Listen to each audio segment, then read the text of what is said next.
NBA 2K22 is going to be terrible, and here's why. So every year, 2K Studios releases a new edition of their one of their best money-making franchises in NBA 2K, and every year it consistently gets worse, which is not something you want to hear about a game that is released every year. You see, the hope is with games that release on a yearly cycle rather than just being updated constantly, the hope with those is that each year they improve on the game in some way, or at the bare minimum, they leave it alone and just update like the rosters of the teams. However, 2K has not been doing that.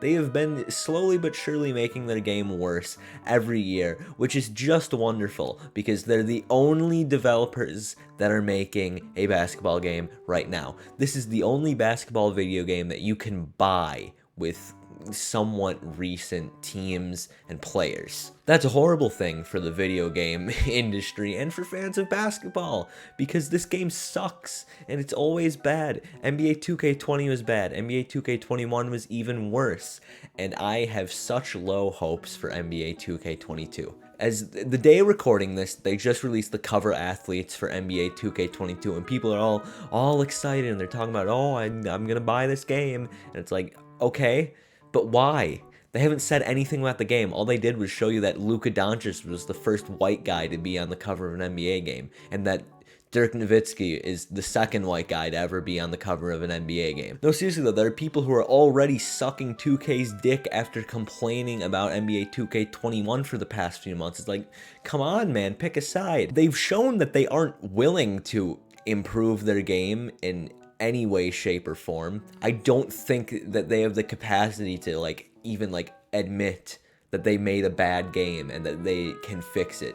I just don't think they're capable. The pre-order bonuses for 2K22 are literally the exact same as they were for 2K21. It is ridiculous. The rollout is the exact same. The pre-order bonuses are the exact same. I mean, I'm sure the gameplay will be the exact same because it never changes.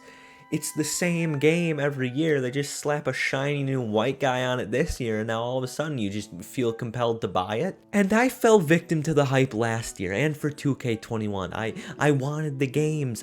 I thought maybe 2K would improve their game on a year-to-year basis, but boy, oh boy, was I wrong. Instead of getting a slightly improved NBA experience, I got a slightly worsened NBA experience, but this time, there was somebody new on the cover, and they changed the jump shot thing, the shooting, which is the most important part of basketball.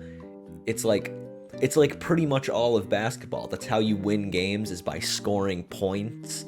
And so changing the fundamental way you must score points is a little bit weird. Like, they had a pretty good system already, and then they decided to change it, but they also sort of had the old system in the game, and everyone just said, oh, I'm going to use the old system because I've been using that for 2 years. Thanks, though. For the first, month of the game is utterly broken. Nobody could hit a jump shot. And this is 2K21. Nobody could hit a jump shot. And by the end of the game, it is so unbelievably boring because everybody's already, just sick of what's in there. They milk all of their game modes for more and more money from their fan base, which is utterly appalling when you consider that they've been making record profits each quarter. Not just each year, but each quarter of 2K's existence, they make more and more money, which is just come on.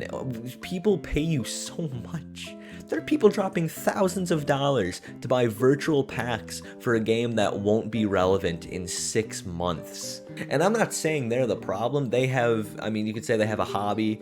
I say they have an addiction, but either way, it's still not their fault that they're spending this money. It's because 2K, incentivizes them to drop utterly ludicrous amounts of actual real-life money on their terrible video game. And that also gives 2K incentive to not fix their game at all because there are still bozos who are willing to pay hundreds of dollars each year for a game that they already paid for. I'm going to be waiting until the game inevitably comes on Game Pass when the sales fizzle out so they can try and milk a whole new audience for microtransaction money. It's like, seriously, the gameplay has been so terrible these past few years that it's like, it's a wonder that anybody still like pays for the game.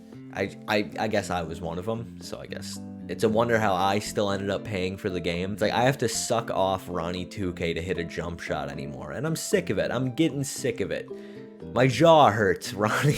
And listen, I love playing with big, sweaty, oily, muscular men just as much as the next guy, but if 2K is the only developer that's making these games, I just don't know how much longer I can keep up with it.